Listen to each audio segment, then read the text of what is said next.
All right, guys, we are going to talk about day 6. This is the last set of notes for our rational unit. I'm so excited to go over this uh, this lesson with you guys. We're going to get into some ideas about limits and so forth.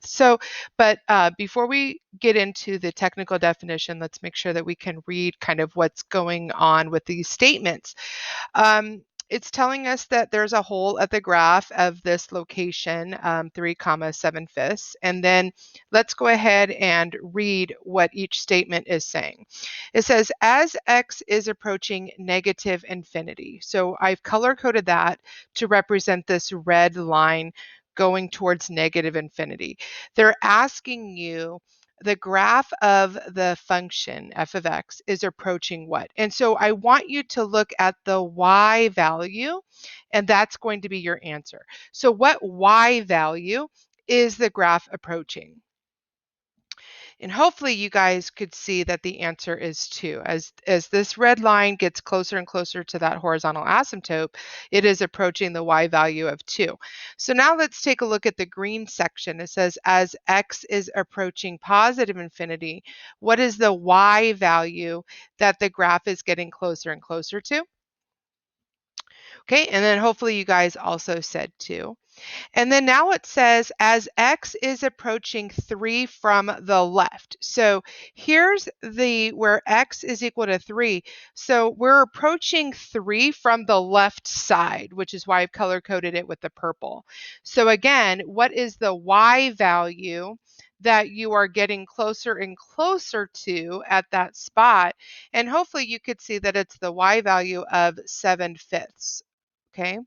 And then now let's look at as x is approaching 3 from the right. And again, I've color coded that to be the pinky kind of color, that we are on the right side of 3.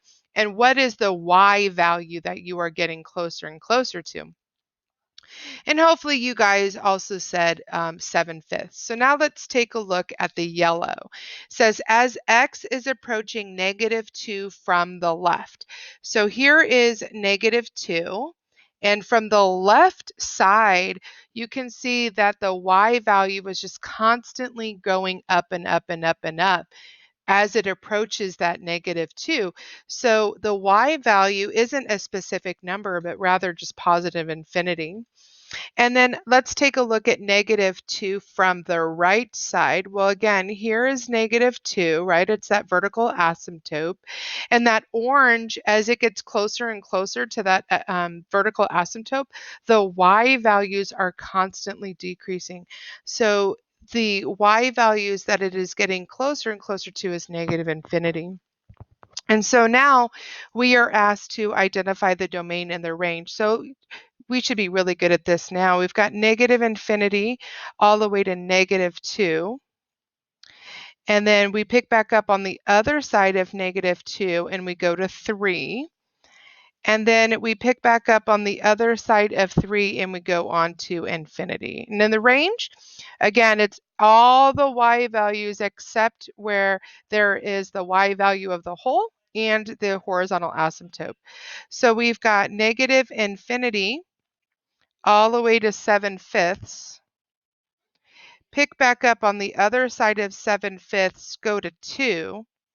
Pick back up on the other side of 2, and then go to positive infinity.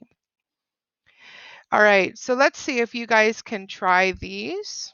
Again, here's the function, here's the graph. I've color coded those. Let's see if you can identify those things. Okay, so as x is approaching negative infinity, again, it's the red line. Okay, what is the y value that it's getting closer to? Hopefully you said 1. As x approaches in positive infinity, it's that blue line right here. The y value that it's getting closer and closer to is also 1. As negative 3 from the left, so again, here's negative 3, but on the left side of that, it's the green. What is the y value that it's getting closer and closer to? Well, that's the hole. Because it's given information Notice that it's the y value of the whole. I am confident that it's 1/2 because it tells me the location of the whole. From the right side, so this gray, -3 from the right is also approaching that y value of the whole. And then here we go as x approaches 1. From the left, and again, here's my x equals 1. With purple, the y value that it's approaching is -infinity. And then as x approaches 1 from the right, again, we're on the right side of the 1, and we are approaching it from the right side, you can see that the y values are going up to positive infinity. Let's see if you can identify the domain correctly in interval notation. So we've got -infinity to -3, and then we join back up on the other side of -3 and go to 1. Then we've got 1 to positive infinity. Then we have the range, which is -infinity all the way to 1/2. Join back up on the other side of 1/2 and go to that horizontal asymptote, and then go from that 1 to positive infinity. All right, now let's see if you guys can identify this set as well. Okay, so as x approaches -infinity, I'm going to be looking up here, what is the y value that it's getting closer to, and that's 0. As the graph goes to positive infinity, again, the y value that it's approaching is 0. So we've got -2, here's x is equal to -2 from the left side of -2, the y value is going to be 1, and that's just confirmed also by that ordered pair. And then -2 from the right is also approaching the y value of 1.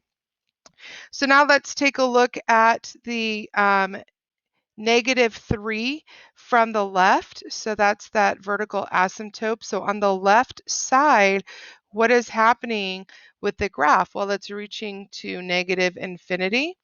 And then -3 from the right side. So again, this is x is equal to -3. We're on the right side of that, and it is going to positive infinity. So let's see if you can identify the domain and the range from that.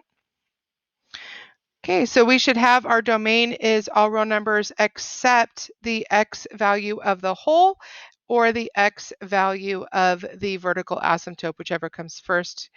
-infinity to -3. Pick back up on the other side of -3, go to -2. Pick back up on the other side of -2 and go to infinity. Range is all real numbers except that horizontal asymptote as well as the y value of the whole. So we have -infinity to 0. Pick back up on the other side of 0, go to the y value of the whole. Pick back up on the other side of the whole, go to positive infinity. Okay, let's see if you're able to get P of x. So if you could answer all of these questions, let's see how well you do. All right, so as x approaches -infinity, so we are on this side of the graph, it is approaching the y value of 2. As it approaches positive infinity, the y value is approaching 2.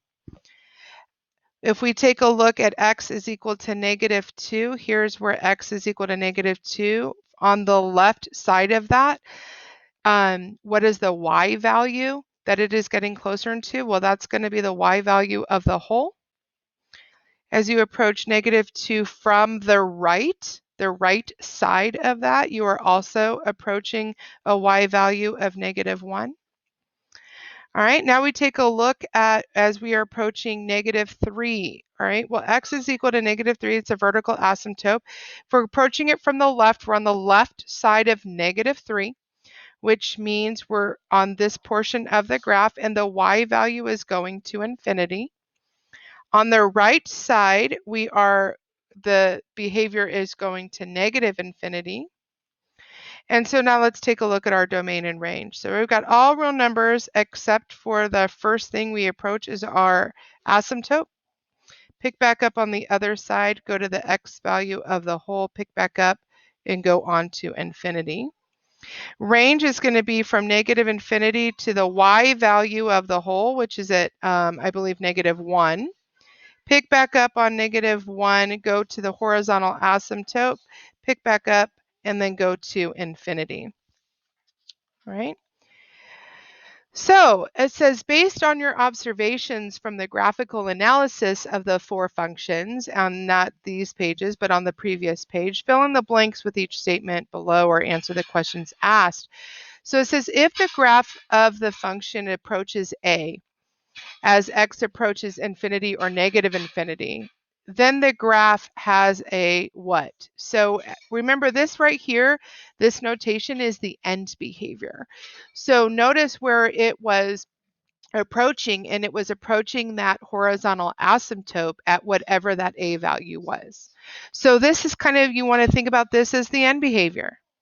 All right. So what's it doing? Well, it's approaching that horizontal asymptote.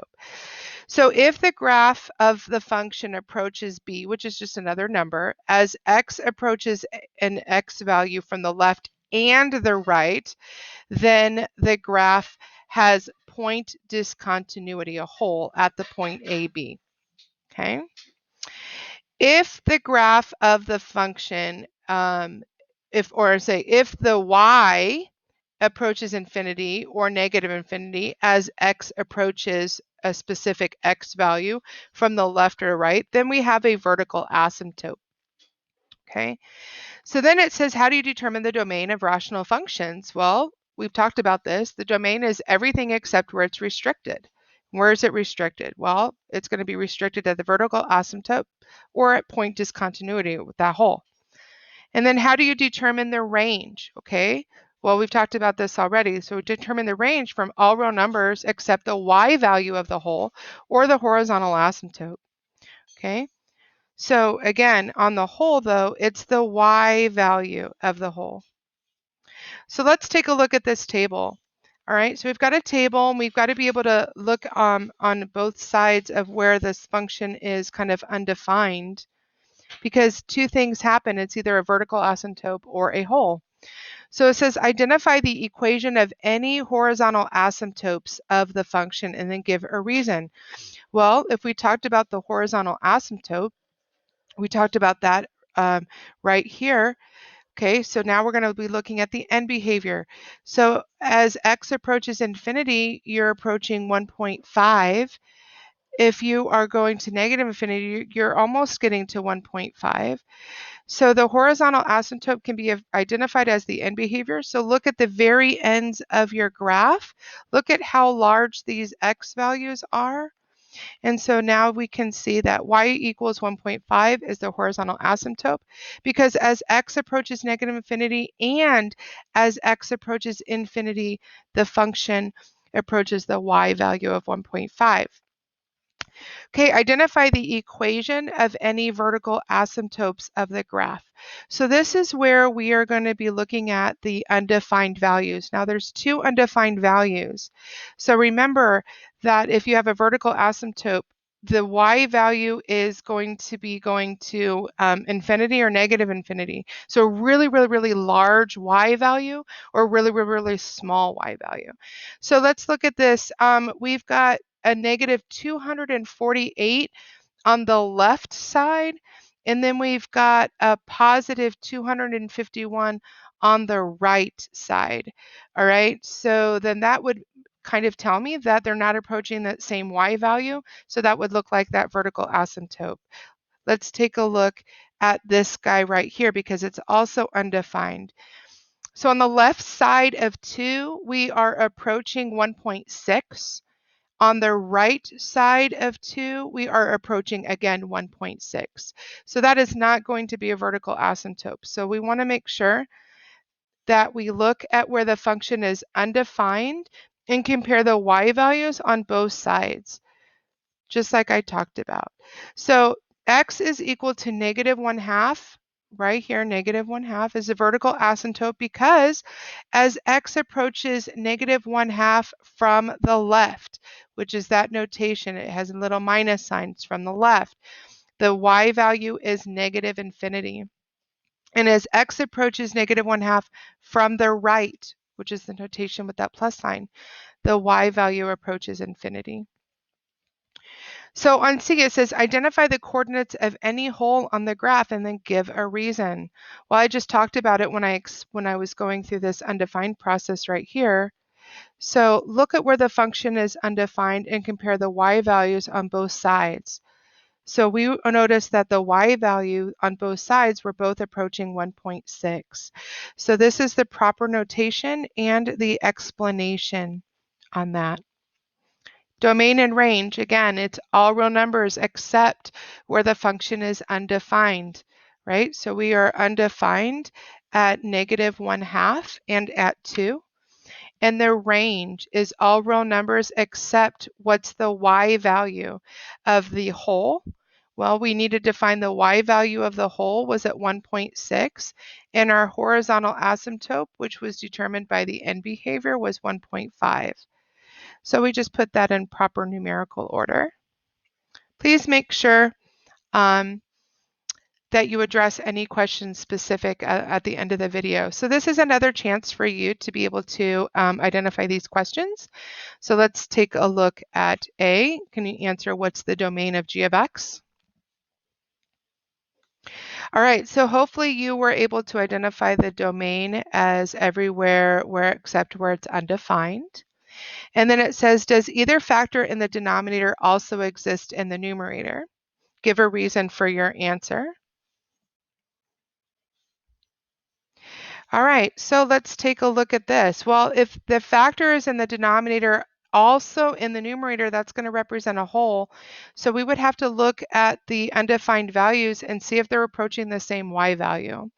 So if we take a look, it says there is a point discontinuity, a whole, at x is equal to -1, because as x approaches -1 from the left and as x approaches -1 from the right, the y value is -1/2. Thus, the factor x plus 1 must also be in the numerator. Again, we said the word factor, so we need to have it in factored form. All right, part C, answer that. Okay, so does either factor in the denominator not exist in the numerator? That's going to represent our vertical asymptote. So if we take a look, we already know that this one over here at -1 is a whole. So let's take a look at number 3. The y value here is a negative, so it's very, very, very small. And then over here it's very, very, very big. So that's going to be our indication that we have a vertical asymptote. So it says there's a vertical asymptote at x equals 3 because as x approaches 3 from the left, the function approaches -infinity. And as x approaches 3 from the right, the function approaches positive infinity. Thus, the factor x minus 3 does not exist in the numerator. Okay, based on the end behavior, where does g of x have a horizontal asymptote, and give a reason for your answer? Okay, let's take a look. Remember, when we're on a table and we're looking at the end behavior, let's take a look at where the y value is. We can take a look at that and we notice that as x approaches -infinity, the function approaches 2. As x approaches positive infinity, the function approaches 2. Thus, y equals 2 is the horizontal asymptote of g of x. Remember, asymptotes always equations, always equations. So it's either x equals or y equals. All right, what must be the leading coefficient of the numerator of the equation g of x? What does that leading coefficient have to be? And explain what your reasoning is. All right, so if we take a look at this, we should know the ratio of the leading coefficient of the numerator and denominator a over 2 must be 2 because the horizontal asymptote is y equals 2. Okay, I believe in the function, if we read it, it tells you that the denominator is this. All right, so pay attention. The denominator is this. So in order for it to have a horizontal asymptote, we need to be able to have a number divided by 2 equal to 2. All right, not equal to 2, I'm sorry, but it's the degree has to be the same, all right, in order for it to be the ratio. So the ratio of the leading coefficient of the numerator and denominator is a over 2, must be 2 since the horizontal asymptote is 2. Thus, a, the leading coefficient of the numerator, must be 4. And that is because in order for you to have a y value equal 2, you have a number over 2 because this is given, and it's got to equal 2 because that's what the end behavior is saying. So this number right here needs to be a 4.